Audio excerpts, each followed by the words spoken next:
Among the overseas guests, we have the honor to say welcome to us, to our symposium, to Professor Sebastian Brock. Professor Sebastian Brock is emeritus at the University of Oxford and fellow of the British Academy. Professor Brock is well-known, universal well-known, with his books, his articles, his topics in the field of Syriac studies.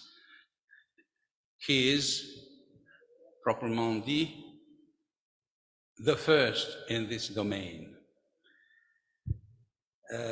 Professor Brock will present the inaugural lecture entitled Changing Attitudes to Biblical Translation, Greek and Syriac, 3rd century before Common Era to 7th century Common Era. Professor Brock, if you hear me, I invite you to present your topic.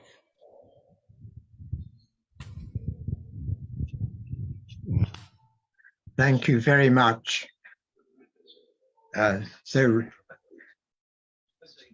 Chairman, respected professors, dear colleagues, it's a great honor to me to be invited to give this opening paper at your conference on biblical studies.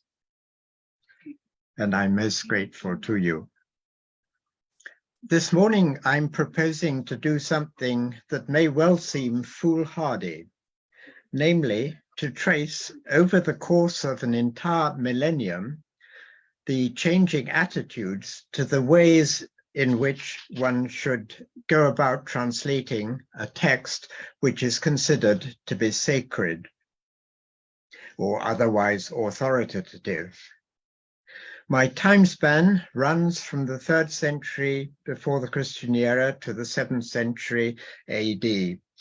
And the main languages involved are Hebrew, Greek, and Syriac, although Latin and Armenian will also feature very briefly.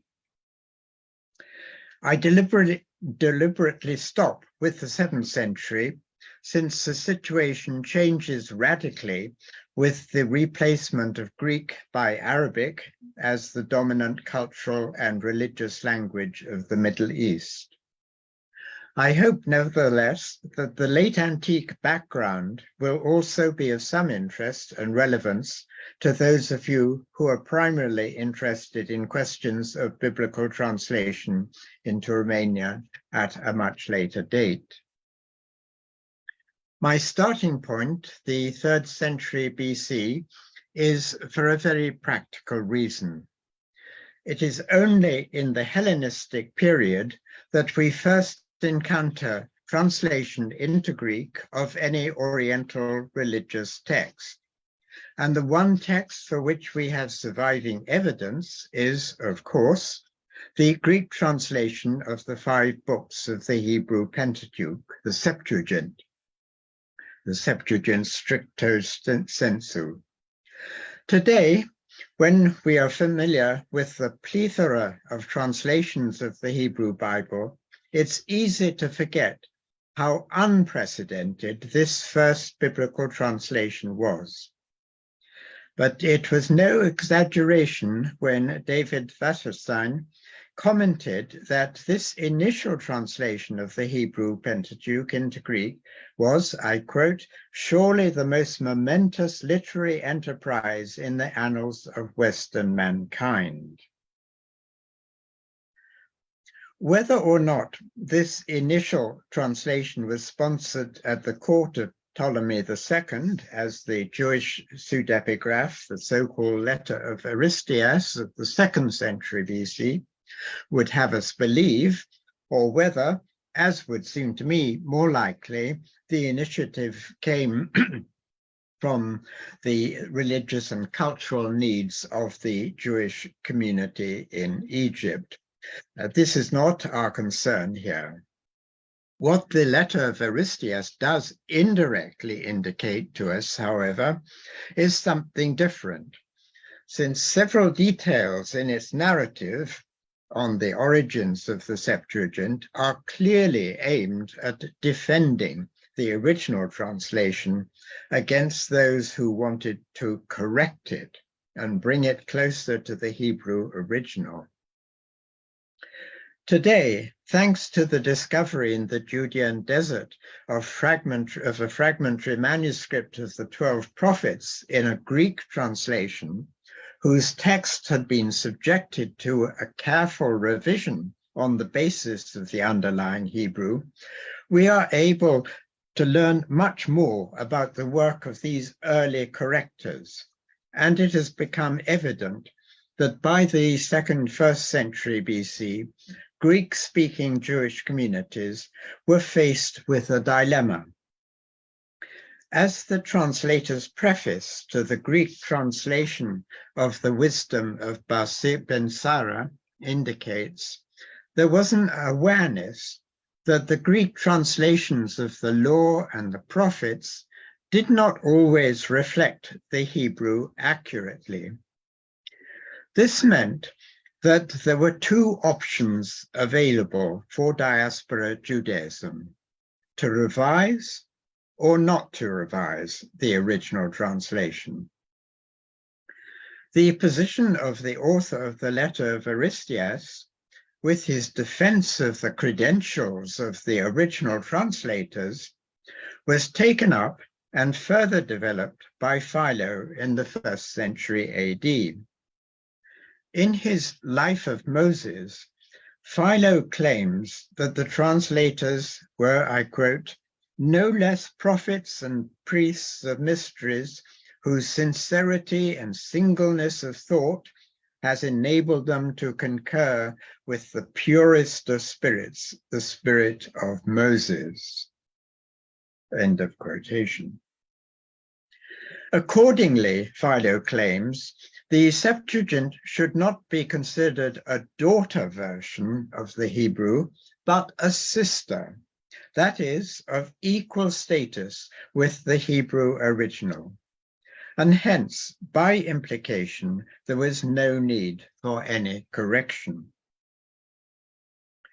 As heir to the 1st century diaspora of Palestinian and diaspora and Palestinian Judaism, the early Christian church inherited both these attitudes, to revise or not to revise, but each attitude in a different context. As far as the Septuagint itself was concerned, it was Philo's view that was taken over and developed with various different understandings of the nature of the inspiration behind the Greek translation. The opposite position, that of the revisers, was rarely taken, the one major exception being Origen, with his hexaplarric revision of the Septuagint, bringing it into line with the Hebrew text. This, however, was a quite exceptional undertaking, and for the most part, Christian scholars had no interest in the original language, Hebrew, from which the Greek Septuagint was translated. The viewpoint of the revisers was, however, adopted when it was the case of the translating the Greek Bible and indeed any other Greek text bearing authority into some other language. This, as we shall shortly see, is especially well illustrated in the case of both biblical and non-biblical translations from Greek into Syriac. But before turning to Syriac, it's necessary to look briefly at the phenomenon of translation in the wider context of the Greco-Roman world in general. It's clear, above all, from comments by the Latin writer Cicero Cicero, I'm not sure how you pronounce it in Romanian. Cicero himself a translator from Greek into Latin. It's clear from his comments and from later comments, and influentially from the comments by Jerome, Hieronymus, that there were two completely different, completely distinct approaches to translating current in the ancient Greco-Roman world. Firstly, there was diplomatic, legal, and commercial translation, and this was the sphere of the interpres, the Latin term. For purely practical reasons, the interpres needed to keep his translation close to the original. By contrast, the translator of a literary text in the Greco-Roman context aimed much more at recreation. Cicero thus says that he himself translated ut orator and not ut interpres. And the Latin poet Horace tells the would-be translator of a Greek literary text into Latin, he tells him not to translate it as a fidus interpres. That is to say, as a slavish hack translator. Fidus here having been used in a deprecating sense. Before too long, however, this sense of fidus was to be understood in quite the opposite way. The fidus interpres becomes the model of the faithful translator, continuing well into the Western Middle Ages. The man who best explains how this reversal came about is Jerome, Hieronymus, in one of his letters, the letter to Pamicium. Here in this letter, he explains that his normal practice in translating from Greek into Latin is to render the original sensus de sensu. In other words, following the footsteps of Cicero, his much admired literary model. But Jerome goes on to make a very important exception to this practice. He says, absque in scriptoris sanctis, apart from in the case of the sacred scriptures. There, by contrast, where even, I quote, even the word order of the text is a mysterium. There, the appropriate procedure is verbum e verbo, end of quote. Jerome's words simply reflect the practice of Jewish revisers of the Septuagint, which I mentioned earlier. Although Jerome's letter was certainly not known to the various Syriac scholars who were engaged at different times in revising the Syriac gospel text, the widespread attitude it reflects certainly was known to them as Syriac translators. The textual history of the Syriac gospel text, in fact, follows the same course as that of the early text of the Septuagint. The earliest translation of the Greek New Testament into Syriac, namely the Old Syriac Gospels of around about 200 AD, is uneven in character and quite free in places. And this is due to the absence of any earlier model or precedent to follow. Sporadic corrections bringing the text closer to the Greek original are already to be found in one or other of the surviving Old Syriac Gospel manuscripts.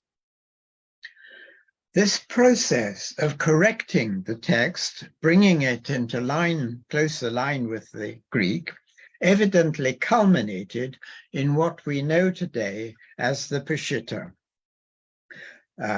dating from round about 400 AD. The Peshitta revision was evidently so effectively propagated that it quite soon acquired the authoritative status which it still enjoys today in the Syriac churches all over the world. For a couple of centuries, however, the status of the Peshitta was open to challenge, and two further revisions were made in the Syrian Orthodox tradition. The first of these, which unfortunately is only known from quotations, was instigated by Philoxenus, Bishop of Marburg, who died in 523. And although this revision is generally known as the Philoxenian version, the reviser was in fact Philoxenus's chorepiscopos Polycarp, who completed his work in 508 or 509. In commissioning Polycarp's work, Philoxenus's motivation becomes clear from various remarks which he makes in his commentary on the Gospel of John, written at the end of his life, towards the end of his life. And I quote, "Those who translated the scriptures from Greek into Syriac were not concerned to preserve the precise terms used among the Greeks, nor the true sense. Instead, they devised and put whatever pleased them, or they used wording they considered more in harmony with the usage of the Syriac language." End of quotation.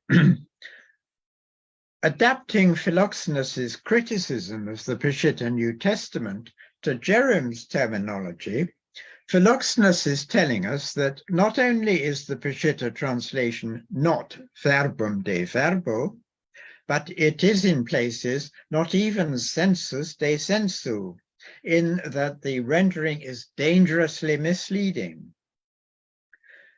Philoxenus illustrates this point from the Peshitta's rendering at the letter to the Hebrews, chapter 5, verse 7, a verse referring to the incarnation, where the Greek original has "he who in the days of his flesh," and so on.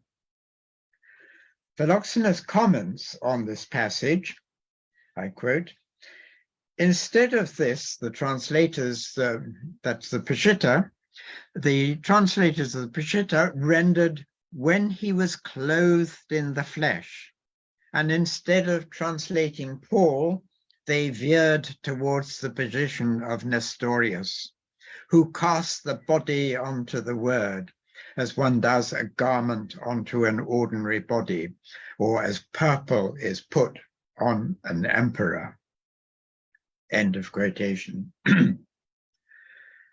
In other words, the phraseology of the Peshitta unwittingly lent itself open to supporting the Diophysite or two-nature Christology of the Miaphysite Philoxenus's theological opponents. And I say deliberately that the Peshitta translated acted unwittingly, since they were in fact simply using the standard early Syriac metaphor used in connection with the incarnation, where the incarnation is described as Christ, or the word putting on the body. So they're just using traditional language. It's only later that this became a controversial phrase. In view of the fact that in Philoxenus's opinion, I quote, "those of old who undertook to translate certain passages of the scriptures made mistakes in many things, whether intentionally or through ignorance, It is for this reason, he says, that we have now taken the trouble to have the Holy Scriptures translated anew from Greek into Syriac. End of quotation.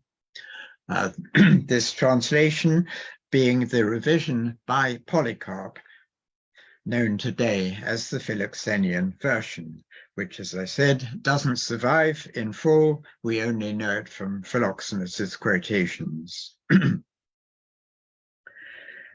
It seems very likely that Philoxenus was also behind a revision of the Syriac translation of the Nicene Constantinopolitan Creed, where the early translation had rendered the two key Greek terms, esarkothe, literally was enfleshed, and anthroposisen became inhominate by lebesh pagro, he put on a body, using the clothing metaphor which Philoxenus rejected, and wahawo barnosho, and he became a human being.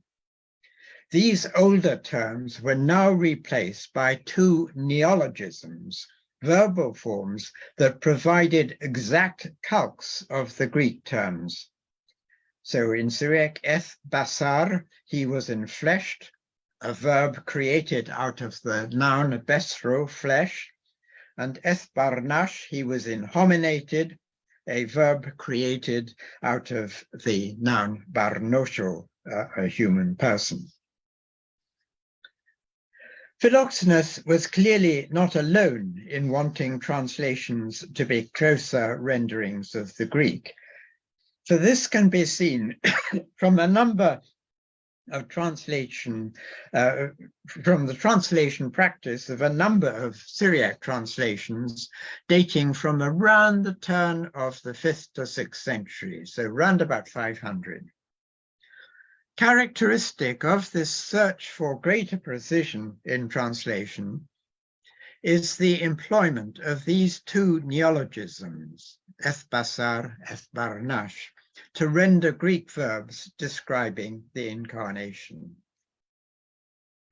In a couple of cases, we also have a preface by the Syriac translator of a patristic work, in which the reader is specifically warned that this new policy, this has been adopted for dealing with biblical quotations within the work being translated. No longer will these biblical quotations be adapted to the biblical version familiar to the reader, which also happens to be the usual modern practice. Instead, these translators tell us the form of the Greek biblical quotation will be translated as it stands, even though it may at times be considerably different from the Peshitta, the biblical text familiar to the reader. This, of course, is going to be a big problem in translations of Greek commentaries on Scripture. So it's important to point out the problem in the preface, in translator's preface. This shift in practice dealing with biblical quotations neatly marks the transition point in the move away in translation practice from a reader-oriented approach to a text to a text-oriented one, a shift occasioned inter alia by the increasing prestige in which both the source text and the source language are now viewed. No longer is the text being brought to the reader. Instead, the translator's aim is primarily to bring the reader to the text. The text increasingly acts like Aristotle's unmoved mover.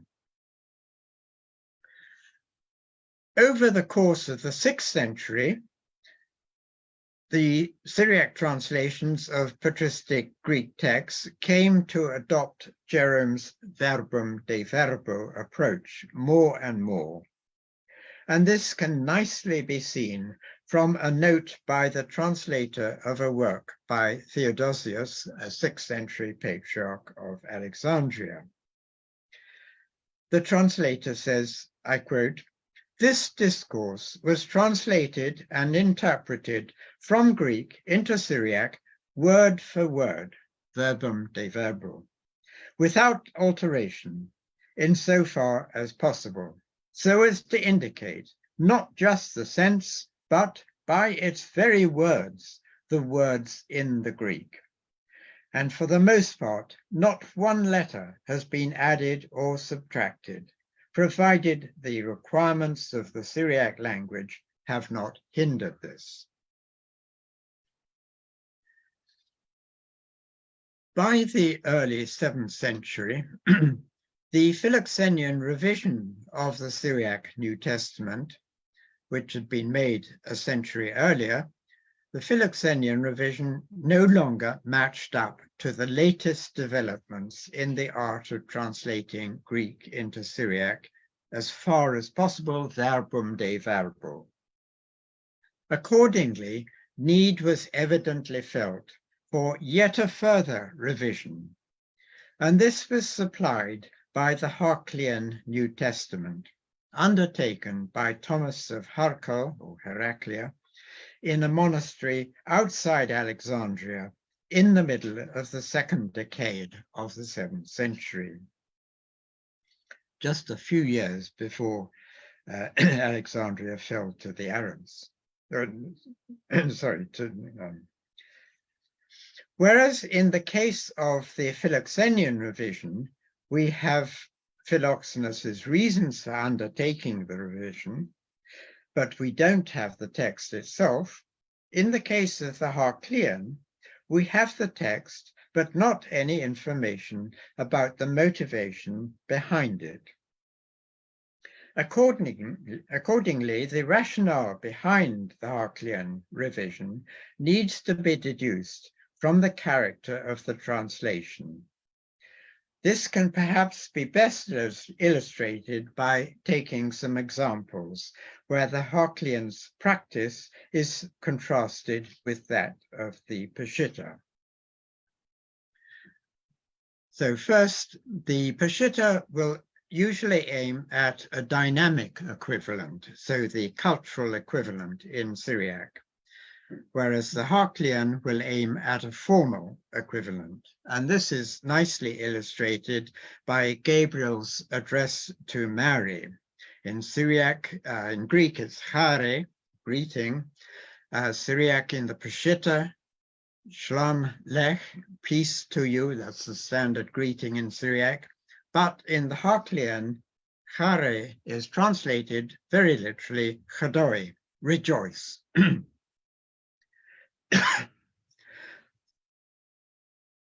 The Peshitta is not very interested in etymological renderings. There are a few, but in the Heraclean, this is an important issue.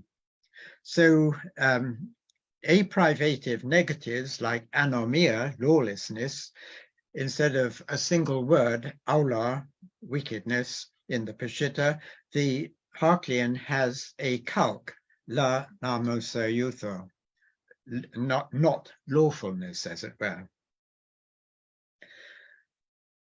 This interest in etymology even goes down to breaking up the form of a Greek word. A very dramatic example is the word Eusebia, piety.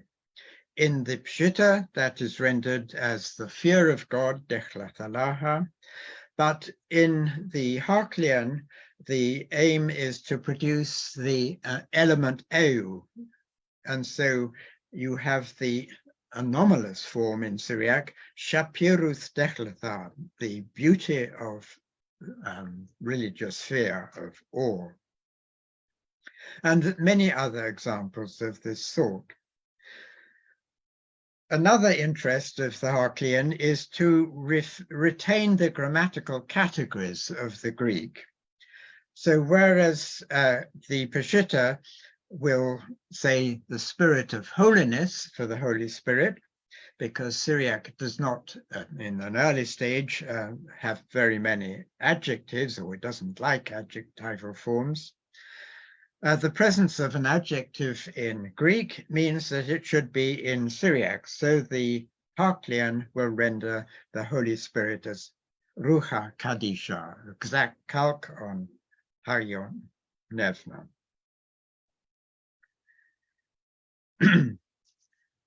So what we have is each grammatical category in Greek is represented as far as possible also in Syriac. And this is taken even to the Greek word order, which is sometimes very awkward in Syriac, and includes representation of all the particles, which are usually adapted in earlier translators.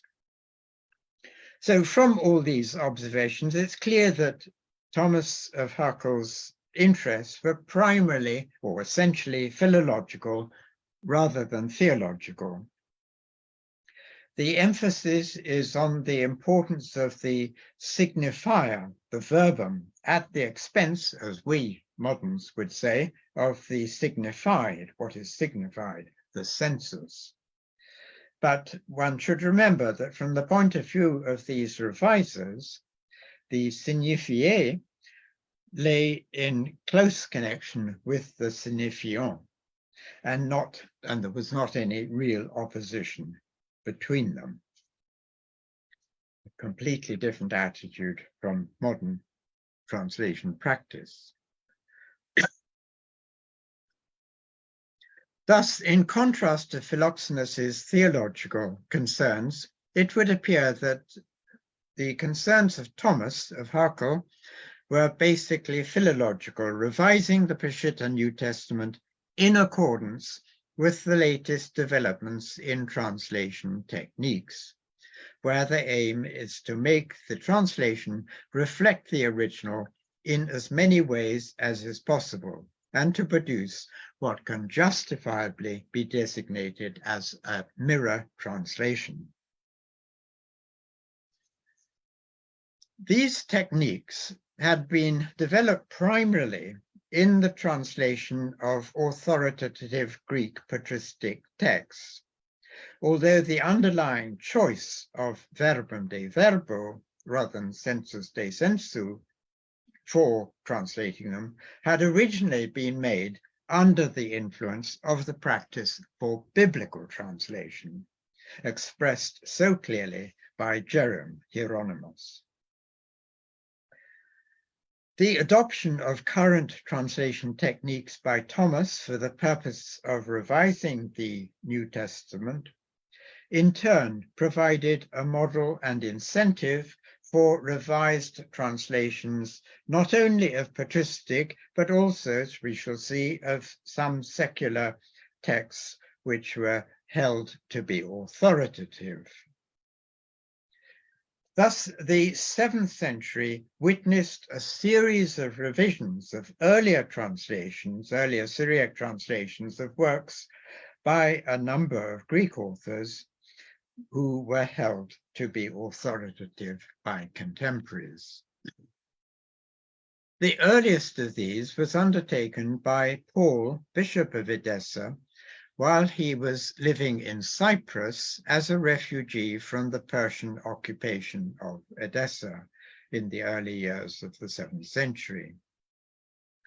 The discourses of Gregory of Nazianzus, the theologian par excellence, had originally been translated into Syriac in the late 5th or early 6th century.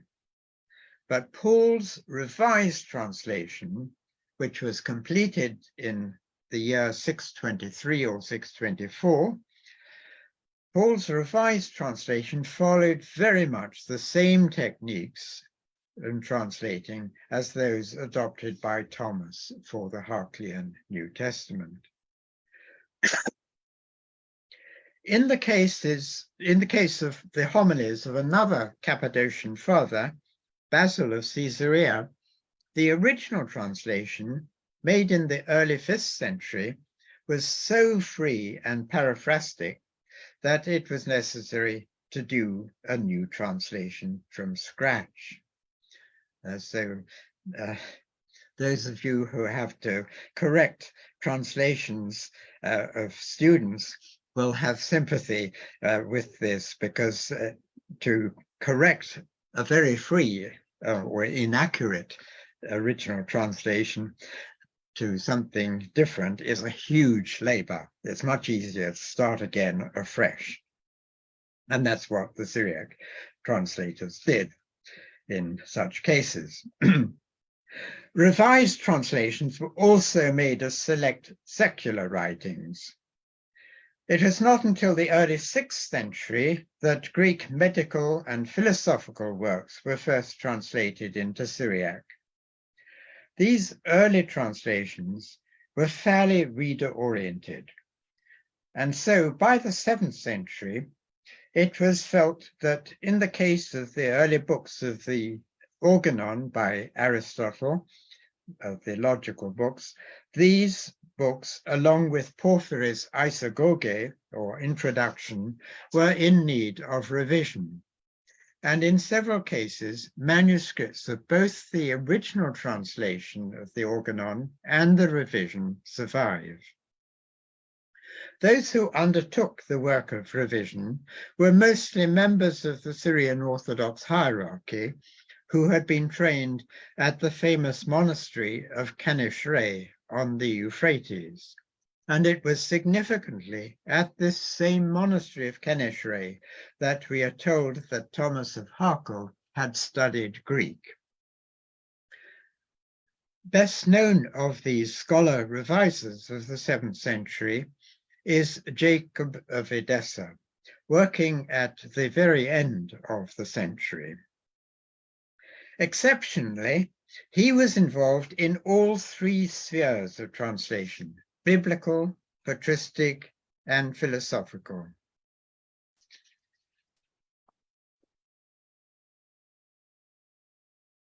As far as the Church Fathers and philosophy are concerned, Jacob provided revised translations of the 6th century Syriac version of Severus of Antioch's 125 cathedral homilies, and also of his collection of hymns. But he also revised the earlier Syriac translation of Aristotle's Categories. His work on the biblical text, however, was of a different character, since his aim there was to provide a fusion of both Greek and Syriac textual traditions of certain books of the Hebrew Bible. And so his work on the Bible, in fact, falls outside our present concerns. But his work on revising Severus of Antioch and Aristotle's Categories, this is fully in harmony with what is going on in the 7th century revisions.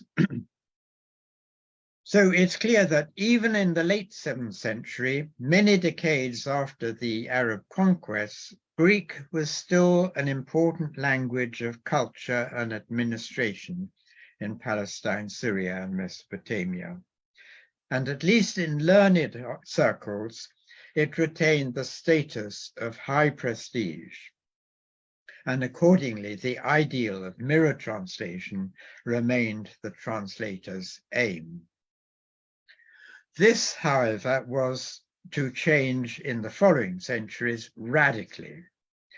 And it's no surprise that in the completely altered circumstances of the so-called translation movement under the Abbasid caliphs, expert translators like Hunayn ibn Ishaq, who was a Christian, reverted to Jerome's ideal for non-biblical translations, namely sensus de sensu. The 7th century thus represents the climax in the shift from free to very literal translation in the Syriac sphere. Intriguingly, the same phenomenon is to be observed in the 7th century translations from Greek into both Latin and into Armenian. In the case of Latin, this can be seen in the various translations of 7th century conciliar documents, while in Armenian it's witnessed by the so-called Hellenophile movement.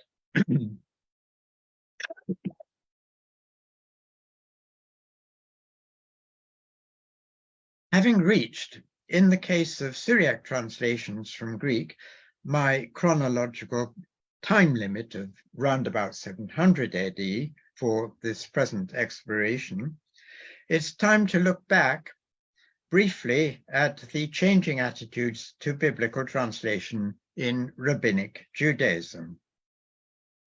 As we saw earlier, in Hellenistic Judaism, two contrasting attitudes had emerged by the time when Christianity itself emerged. Whereas Philo and others held that the original translation into Greek of the Pentateuch had the same status as the original Hebrew, since the translators themselves were regarded as being inspired, other people, and especially in Palestine, held that the original translation was inadequate and in need of correction, a process culminating in the work of Aquila of Pontus in the early 2nd century of the Christian era. Aquila's approach to translating the Hebrew biblical text into Greek was in many ways very similar to that of the 7th century revision of the Greek New Testament by Thomas of Harkor.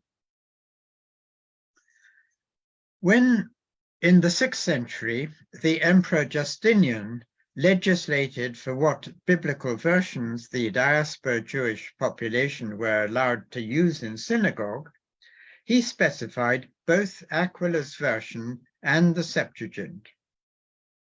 Now, does this imply that both were in current use in diaspora Jewish communities? We simply don't know. Unfortunately, the passage is open to several different and contrasting interpretations, which I shan't go into. In any case, it is known from medieval Jewish Greek biblical glosses that Aquila's version remained influential right into the Middle Ages. We know this from fragments of Greek glosses from the Cairo Geniza.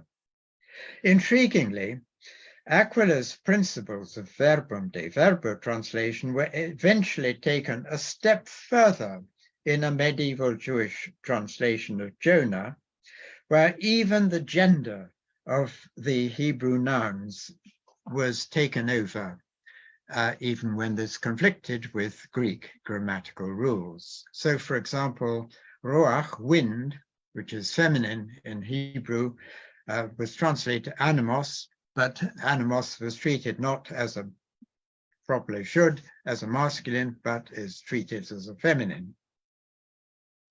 A very curious situation, but a situation which is actually reflected in the words of a 9th century Latin writer, Agobard, who stated that in the case of biblical texts, which are verbally inspired, one really ought to do this, take over the gender of the original Hebrew.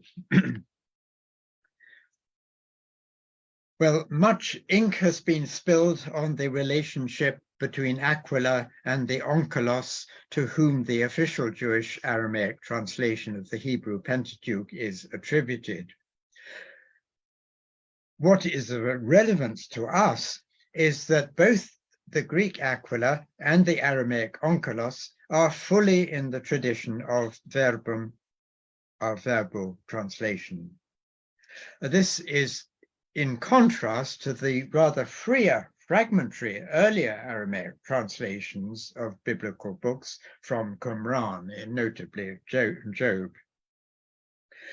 A second important difference lies in their respective formats. whereas the Qumran Aramaic translations of biblical books are freestanding. In manuscripts of Onkelos, which are admittedly all medieval, invariably these manuscripts present the Aramaic translation as subordinate to the Hebrew. For each verse before the Aramaic translation is given, the opening words of the Hebrew original are also given. Interestingly, this layout is also found in a fragmentary Jewish Greek translation of Ecclesiastes from the Cairo Geniza. So the practice has taken over in the diaspora Jewish community. This visibly secondary status of these translators, these Aramaic translations, reflects, in the case of Aramaic, the victory of Hebrew over Aramaic that is witnessed in rabbinic literature, with Hebrew replacing Aramaic as the language of paradise. And in the case of Greek, it reflects the later rabbinic negative attitude to the Septuagint. For example, we have quotations such as, I quote, "The day that the 70 elders wrote the Torah in Greek for King Ptolemy was as bad for Israel as the day when they made the golden calf, for the Torah could not properly be translated at all." End of quotation. As the prestige of Hebrew as the sacred language of Scripture increased over time, this language of the sanctuary, as it was termed, attracted more and more text-oriented translations, eventually ending up with the position that no translation at all had any authority. And so this was, in fact, the position taken over in Islam for the Quran from the very start. The Quran is untranslatable. Earlier, in a very different context, similar claims of the untranslatability of sacred texts had also been made by the Neoplatonist Iamblichus and the author of Treatise 16 of the Hermetic Corpus, but that's another story. At this point, it's worth looking back and summarizing the dramatic changes that took place in approaches to translation over the 1,000-year time span that I have imposed on this paper. The lack of any precedent in the Greek world for a translation of an extensive Oriental religious text, such as the Hebrew Pentateuch, meant that the initial translators had to experiment. All the more so since the Hebrew Pentateuch, part narrative, part legal in content, cut across what was to become the standard practice in Greco-Roman world, namely the literal approach of the interpretes for legal and diplomatic texts, as opposed to the very free approach of Cicero's orator for literary texts. As a result, the initial Septuagint translation was, unsurprisingly, uneven in character. And once this was realized by the Jewish community, there were two basic choices: to consider the original translators to have been inspired, or second, to revise the translation, bring it into closer relationship with the source text, in this case, Hebrew. Hellenistic Judaism provides evidence for both approaches, and not surprisingly, both were inherited by Judaism's offshoot, Christianity. Subsequently, however, Rabbinic Judaism dropped the first approach and carried the second approach to its logical conclusion, that the Hebrew original was so sacred that no translation could have any authority on its own, an attitude, as we see, taken over in Islam. By contrast, Christianity, which soon lost contact with the Hebrew source language of the Old Testament, followed Philo in holding the Septuagint itself to be inspired, and any difference from the Hebrew was considered to be due to subsequent Jewish tampering with the Hebrew text. This second approach, that of the revisers, however, was taken over not only for subsequent biblical translation from Greek into Syriac, but also extended to all non-biblical translations of texts which were considered to be authoritative, whether they be religious texts or secular. So Horatius's vilified Fidus Interpres has been transformed into the faithful translator who does not interpose himself or his own interpretation between the original and the reader. It's now the interpretative translator who is blameworthy, since consciously or not consciously, he may, in Philoxenus's words, veer towards a heretical interpretation of the biblical text. These attitudes to translation of the ancient biblical these attitudes to translation of the ancient biblical translators and revisers, at which we've been looking at, both Jewish and Christian, are diametrically opposed to almost all modern approaches to biblical translation, where the greatest stress is laid on communication. Though there are some exceptions, such as the German translation of the Hebrew Bible by Rosenzweig, or the French one by Shoraki. In the history of Western Christianity, the transition from this approach to biblical translation, so neatly set out by Jerome, to that which is in current practice today, this only took place in the period of the Renaissance and Reformation, long after my cutoff date of the 7th century. Whereas in the Arab East, the transition, the translation movement sponsored by the Abbasid caliphs required this return to Jerome's sensus de sensu practice very much earlier. Both these major shifts in translation practice, however, later ones in the Arab East and in the Western Renaissance and Reformation, are well beyond my chronological limits. But I hope, nevertheless, that this exploration of some of the approaches of translators in late antiquity has not been entirely without interest for those who are concerned with later translation of the Bible, seeing that most of the basic issues raised in late antiquity are ones which remain perennial. So thank you very much for listening.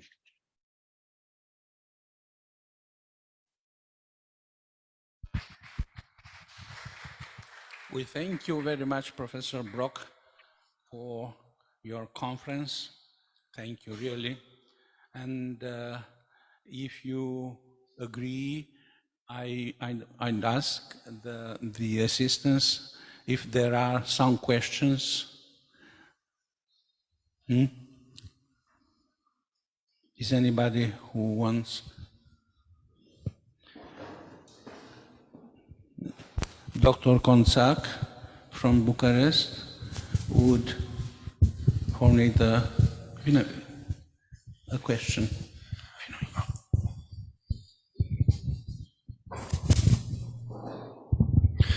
Professor Sebastian Brock, thank you for your informative conference. I have had a long-standing interest in the way the terms presbyteros and hiereos were translated in the Romanian biblical tradition, and I would be interested in the Syriac case. Were these two terms rendered by the same equivalent in Syriac, or was there a difference? Because in Romanian scholarship we've had a debate, and I would be curious and interested to learn from the Syriac tradition. Thank you. Thank you. That's an interesting question. In Syriac, presbyteros is regularly rendered as kashisha, which it means elder, so it's a fairly literal translation. And kashisha remains the term for a priest in current Syriac usage, but alongside kahana, kohen in Hebrew. So the two are used synonymously, but I think in most people's usage today, one would speak of kashisha rather than kahana. Kahana is more, well, perhaps a more technical term, treated as a more technical term. And what is interesting is that, as in Greek, you can have a feminine form, which doesn't mean priestess, but it means the priest's wife. So kashishta in Syriac is the wife of the priest.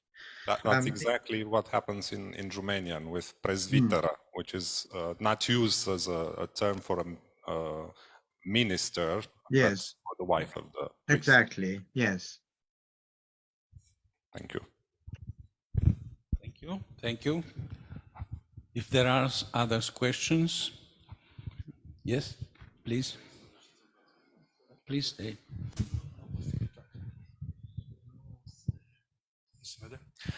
Dear Professor Brock, thank you very much for your very fine history of the translations.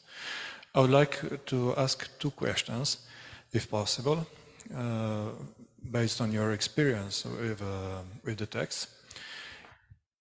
Can you point out if there was a need for a better translation of Septuagint in the patristic Byzantine Greek world based on your studies? I mean, you said that the first translation was more or less interpretative, not literal.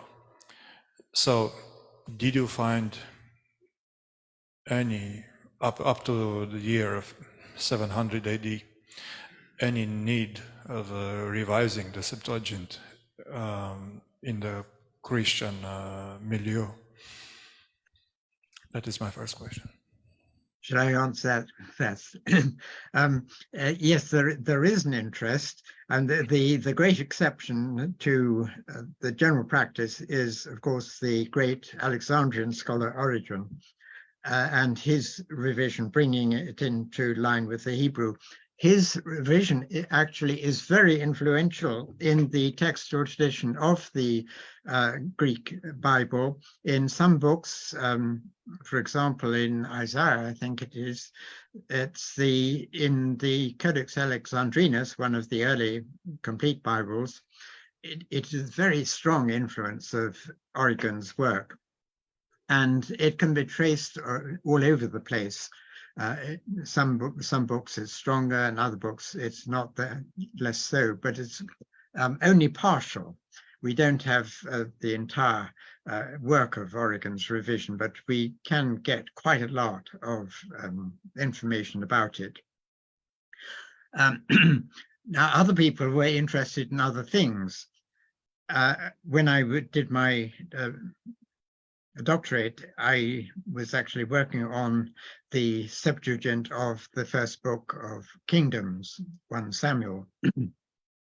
And one of the things that struck me very strongly was that manuscripts which had been identified as connected with Lucian of Antioch, who in the patristic tradition is said to have known some Hebrew, but it seems to me that although Lucian evidently made use of Origen's correction, he was himself more interested in Greek language. And we do know that there was a sensitivity to the uncouth nature of biblical Greek. And that's why we have some classicizing paraphrases in the 5th and 6th century of particular books. But Lucian, for example, he would reintroduce or introduce Attic forms where there were specifically Hellenistic forms. The example would be Agenethe, Hellenistic, but Lucian would alter to Agenetor, which is closer to the Attic usage. And there's quite a number of other things like that. So there was an interest in, as it were, tinkering, revising the biblical text, but it was, at least as it has come down to us in the manuscript tradition, it seems to be fairly haphazard. Although no doubt the originators, Lucian and Origen, worked much more consistently than is evident from the evidence that we have today. I hope that more or less answers your question. Thank you. And the second question would be dedicated to the book of Daniel, which you know better than us, that was written in Aramaic. And in the modern scholarship, there is this statement that the Orthodox Church nowadays preserves the translation of Theodotion based on quotation from Hieronymus. So what would you say, because I found fragments of this translation much earlier than Hieronymus in the Church Fathers from the 3rd century, for example. Yes, that's an important question.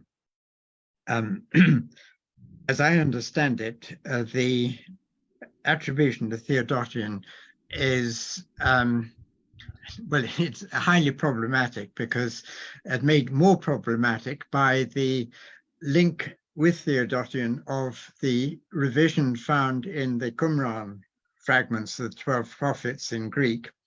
And that manuscript is usually dated the 1st century BC. So this text could well go well behind the time of, well, certainly does go behind the time of Hieronymus. But whatever the name of the reviser, and it certainly is a revision of the original Septuagint, which is very poorly preserved in the manuscript tradition, it's clearly a very early one. And in this connection, I always like to think of a very important observation by the great French Dominican scholar, Dominique Barthélemy. Barthélemy, in his massive great book, or series of books on the text of the Hebrew Bible and its transmission, in the first volume, he has a very interesting discussion of the difference between what he calls authorial authenticity, what the author actually said, which is what most biblical scholars in the past have always wanted to try and attain, however difficult or impossible that is. So that's on one side, authorial authenticity, and then what he calls scriptural authenticity, which is the a biblical text, and perhaps indeed he says could be biblical texts of different periods, which were regarded as authoritative. And this can be, it's a very useful distinction. And in my view, it is very helpful in looking at translations from Hebrew of the Bible. And in this case, the Septuagint. So the text attributed to Theodotion would come under his category as scripturally authentic, has scriptural authenticity, whereas it doesn't have authorial authenticity, which would be the old Greek translation in Bartholomew's usage. So, and this is a very important distinction in the Syriac translations. It's very important for Philo, of course. I love this passage in Philo's Life of Moses, where he speaks of the Septuagint being a sister of the Hebrew. And that is, in effect, how the Christian churches have viewed their own authoritative translations, the Peshitta, the Septuagint, and so on. over the course of time. So I think Dominic Bartolome's distinction actually is of very great significance for our modern understanding of the authority that different texts have. So it's scriptural authenticity. There's only one possible correct text, even though I believe it's unattainable. Scriptural authenticity, you can have several authentically scriptural texts at the same time and even in the same language. Yes. Thank you. Thank you again, Professor. Thank you again, Professor Brock, for your generosity to be present in our symposium. Thank you indeed, Professor. Well, thank you for the invitation.